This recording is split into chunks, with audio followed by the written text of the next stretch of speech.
मेरा नाम दीपिका है और आज 1 अक्टूबर है। अब आप सोच रहे होंगे कि 2 अक्टूबर तो समझ में आता है, ये 1 अक्टूबर कैसे इम्पोर्टेंट है। तो वो इसलिए क्योंकि ये पूरा अक्टूबर का मंथ मेरे लिए बहुत खास है और सिर्फ मेरे लिए नहीं, हम सब औरतों के लिए बहुत खास है। दुख की बात सिर्फ इतनी है क्योंकि हम में से कई औरतें ये बात जानती भी नहीं है। क्या आप ये बात जानते हैं कि दुनिया में हो रही इतनी सारी बीमारियों में से एक ऐसी बीमारी है जो बहुत डेडली है, जिसको हम कैंसर के नाम से जानते हैं। और उन सब कैंसर्स में से एक बहुत कॉमन कैंसर होता है जिसका नाम होता है ब्रेस्ट कैंसर।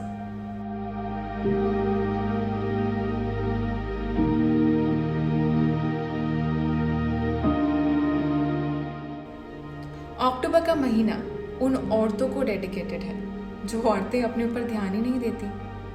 और ये सिर्फ उन औरतों की बातें नहीं हैं जो औरतें पढ़ी लिखी नहीं हैं या जो औरतें नौकरी नहीं करती। नहीं, ये उन औरतों के लिए भी है जो औरतें बड़े बड़े शहरों में, बड़ी बड़ी कंपनीज में, बड़ी बड़ी पोस्ट पे नौकरियां कर रही हैं, खूब पढ़ी लिखी हैं, खूब एजुकेटेड है।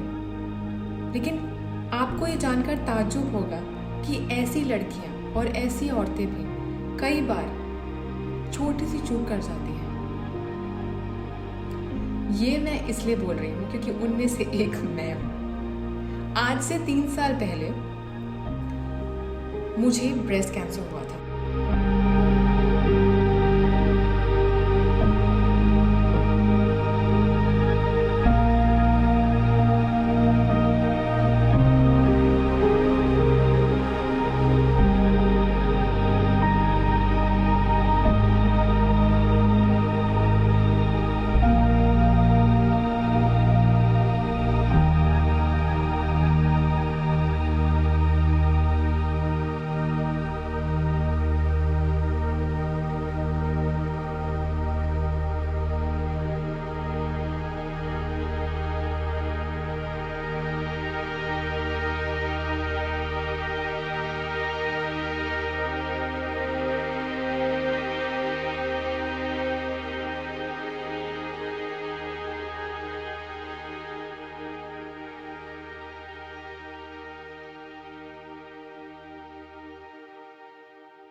और मुझे पता कैसे चला था? मुझे अपनी बॉडी में कुछ महसूस होता था और मुझे लगता था दैट कि कुछ गांठ है, कोई लंप है, बट मैंने किसी को बताया ही नहीं क्योंकि मुझे लगा होगा, ठीक हो जाएगा।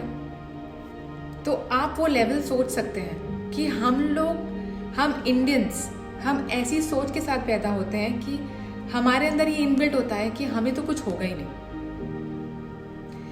जिसकी वजह से जो मैंने कहा कि दुख की बात यह है कि औरतें आधी से ज़्यादा ये जानती भी नहीं हैं कि ये अक्टूबर का महीना उनके लिए बनाया गया है। तो दुख की बात यही है कि हमें ये पता ही नहीं है कि हमें हर 6 महीने बाद अपना मैमोग्राम कराना चाहिए।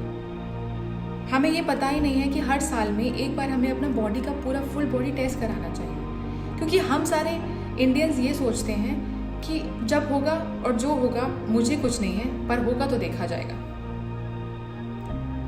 कोई भी बीमारी डेडली तब बनती है जब उसका समय रहते, वक्त रहते इलाज नहीं होता। इसीलिए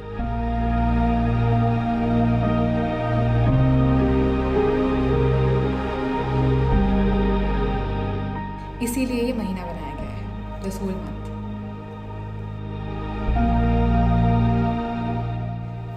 आप लोगों को ये जानकर भी ताज्जुब होगा, शायद नहीं होगा, क्योंकि आप सब ये जानते हैं कि हमारे यहाँ पर हमारे बॉडी पार्ट्स, लड़कियों के बॉडी पार्ट्स के बारे में अगर किसी से बात की जाए तो इट्स अ टैबू।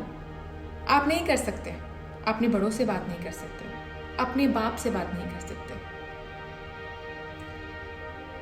बट हम एजुकेटेड लड़कियां, हम भी शर्माती हैं, सच में हमें भी डर लगता है इन सब चीज़ों के बारे में बात करने में। बट पता नहीं, अचानक से एक दिन मुझे कुछ हुआ और मैंने जाके अपने हस्बैंड से बात करी और मैंने उन्हें बोला कि मुझे कुछ ऐसा महसूस होता है। और मेरे हस्बैंड ने मुझे बोला कि go and talk to your father, आप अपने पापा से बात करो। मेरे पापा मेडिकल लाइन में, और मैंने अपने पापा को बताया तो पापा ने मुझे सिंपल सी एक बात बोली कि जाओ और चलते हैं और जाके किसी डॉक्टर से कंसल्ट करते हैं। तो हम गए अपने गायनेकोलॉजिस्ट के पास, मैंने उन्हें बताया तो उन्होंने मेरा एक छोटा सा टेस्ट किया जिससे उस लंप में इंजेक्शन डाल के उसमें से सीरम लेते हैं और उस सीरम को टेस्ट करने भेज देते हैं वेदर इट्स अ कैंसरस और अ नॉन कैंसरस। बट ये एक बहुत पुराना तरीका है जिसको FNAC के नाम से जानते हैं। जब वो रिपोर्ट आई 2 दिन बाद तो वो नेगेटिव थी और हम सब खुश हो गए कि चलो भैया नेगेटिव है। बट मेरी डॉक्टर ने, जिनके हाथों में पैदा हुई हूँ, आप कह सकते हैं कि शायद उन्हीं की राय ने मुझे जिंदा रखा हुआ है। उन्होंने मेरे पापा को ये राय दी कि चाहे कैसी भी गांठ हो, चाहे नेगेटिव हो चाहे पॉजिटिव हो, उसको निकलवाना इम्पॉर्टेंट है। तो मेरी फर्स्ट सर्जरी हुई।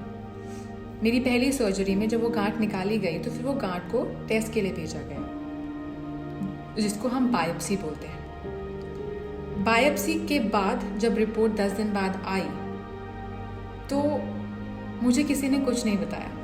As usual, being a Indian family, मेरे माँ बाप बहुत घबराए हुए थे, बहुत ज़्यादा। मैं उठी अपने बिस्तर से क्योंकि मैं 10 दिन से बेड पे थी, मेरी सर्जरी हुई थी। और सर्जरी के बाद जब मैं उठी और मैंने जाके अपनी मॉम से पूछा कि क्या रिपोर्ट आई है, तो मेरी मॉम ने मुझे कुछ नहीं बोला। बट आप जानते हैं, एक बेटी का या एक बच्चे का अपनी माँ से जो रिश्ता होता है ना, वो सिर्फ माँ बेटी का रिश्ता नहीं होता। आप अपनी आंखों से उनके एक्सप्रेशंस, उनके इमोशंस पढ़ सकते हो। तो मैंने अपनी मॉम की आंखों में देखा और मैंने उनसे पूछा कि क्या कुछ गलत है। तो मम्मी ने बोला नहीं नहीं, कुछ गलत नहीं है, मुझे बस इस बात का दुख हो रहा है कि तुम्हारे पापा बोल रहे हैं कि हमें दिल्ली जाना पड़ेगा सेकंड ओपिनियन के लिए। तो मैंने बोला ठीक है चलते हैं। हम लोग सेम डे दिल्ली पहुँचे। दिल्ली में हमने टेस्ट कराया। मुझे कैसे पता चला कि मुझे कैंसर है? मुझे किसी ने नहीं बताया। मैं बाहर बैठी थी दिल्ली में, हॉस्पिटल में, डॉक्टर के क्लिनिक के, और मैं अपनी टर्न का वेट कर रही थी। मेरे साथ मेरे जीजू गए थे, मेरे मॉम और मेरे पापा गए थे, और वो सब कोने में जाके कुछ बात कर रहे हैं। लकीली और अनलकीली मेरे जीजू ने मेरी जो फाइल थी वो मेरे बराबर में छोड़ दी और वो खुद पापा मम्मी के पास जाके बात करने लगे। उनका ध्यान हटते ही मैंने वो फाइल उठाया और मैंने वो फाइल खोला और मैंने उसमें से एक टर्म निकाली जो बोल्ड लेटर्स में लिखी थी, जिसको हम बोलते हैं कार्सिनोमा। मैंने फटाफट से फाइल बंद करी और साइड में रख दी और मैंने उसे किया गूगल। और जब मैंने गूगल किया तो उसमें बड़े बड़े शब्दों में लिखा आया दैट इट्स अ कैंसर।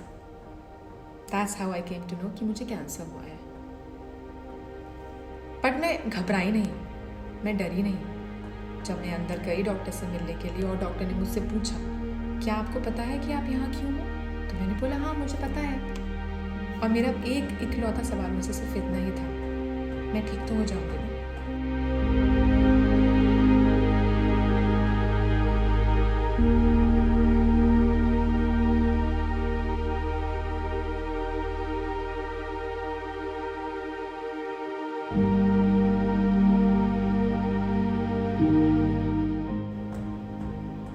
ये छोटी सी स्टोरी बताने का मेरा आप सबको सिर्फ एक यही मोटिव था। उस वक्त का वेट मत कीजिए जब आपके दिल में ये डाउट आने लगे कि क्या आप ठीक हो जाओगे, क्या आपका जीवन आगे चल पाएगा, क्या आप अपने परिवार के साथ खुशियां फिर से मना पाओगे। उस वक्त का वेट मत कीजिए, उठिए जाइए और जाके अपना चेकअप कराइए। आप सबसे मेरी हम्बल रिक्वेस्ट है, इस पूरे महीने में कहीं ना कहीं किसी न किसी हॉस्पिटल या क्लिनिक में जाके अपना मैमोग्राम कराइए। हो सके तो अपना फुल बॉडी चेकअप कराइए। सिर्फ यही सुन के अगर मैं आपको थोड़ा सा भी ये मोटिवेशन दे सकूं कि समय रहते और वक्त रहते अगर आप अपना इलाज कराएंगे तो आप ठीक हो जाएंगे। क्योंकि आज से 3 साल पहले मैंने भी नहीं सोचा था कि मैं आज यहाँ खड़ी होकर आप सबसे ये रिक्वेस्ट कर रही होंगी। ज़िंदगी बहुत खूबसूरत है, बहुत, और हर एक पल कम है। इस शरीर के लिए, अपनों के लिए अपना ख्याल